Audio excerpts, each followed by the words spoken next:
soir et on parle de ces bouchers du Nord qui engagent des vigiles par peur de violences de militants véganes. Vous êtes en ligne, Mathieu, avec le président des bouchers du Nord, Laurent Rigaud. Bonsoir Laurent Rigaud.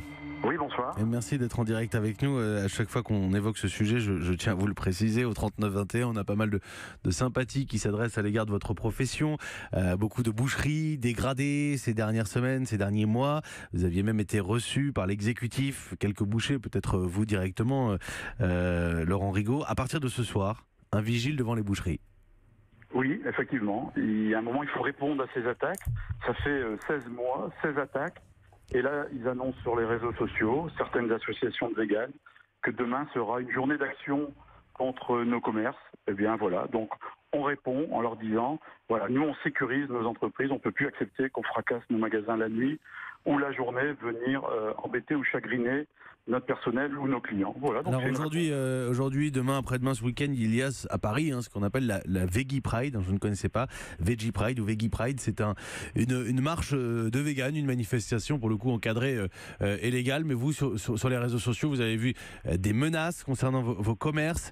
Ça paraît complètement, excusez mon expression, mais surréaliste de se rendre compte qu'aujourd'hui on est obligé de mettre des vigiles devant les boucheries parce que des véganes pourraient venir taguer stop au spécisme sur des vitrines. C'est ce qui se passe en général. Laurent Rigaud, concrètement, vous n'avez pas peur d'une forme de surenchère ? Non, complètement. Il faut vivre ce qu'on vit. Il faut venir voir nos collègues quand ils ont leurs vitrines fracassées, pas seulement des tags. Donc quand ils défilent et qu'ils disent qu'ils sont pas violents, nous on n'a pas de souci avec eux. Nous on est tolérants. Par contre, nous, notre expérience qu'on a dans les Hauts-de-France, c'est 16 attaques violentes. Donc voilà. Donc nous, on regarde ce qui se passe sur le terrain et quand ils annoncent des choses, on fait attention. Il y a un foyer dans les Hauts-de-France. Je sais qu'il y a eu d'autres événements dans d'autres régions de France. Cela dit, il y a un foyer dans les Hauts-de-France. Ça revient souvent dans votre région. Ah bien, 16 attaques, on peut dire qu'il y a un foyer. Même si certains ont été interpellés et j'espère qu'ils seront jugés sévèrement, il y a un foyer et on ne peut pas laisser s'installer. Je vous remercie Laurent Rigaud, merci de votre témoignage. Je rappelle aussi la Veggie Pride, c'est aussi l'actualité de cette thématique, c'est à Paris ce week-end.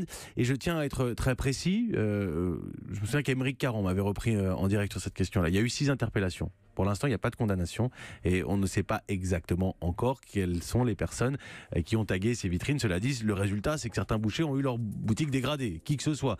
Et le résultat, c'est que Laurent Rigaud, on en est là. Je veux dire, des bouchers qui sont obligés de mettre des vigiles devant leur boutique. 18h44.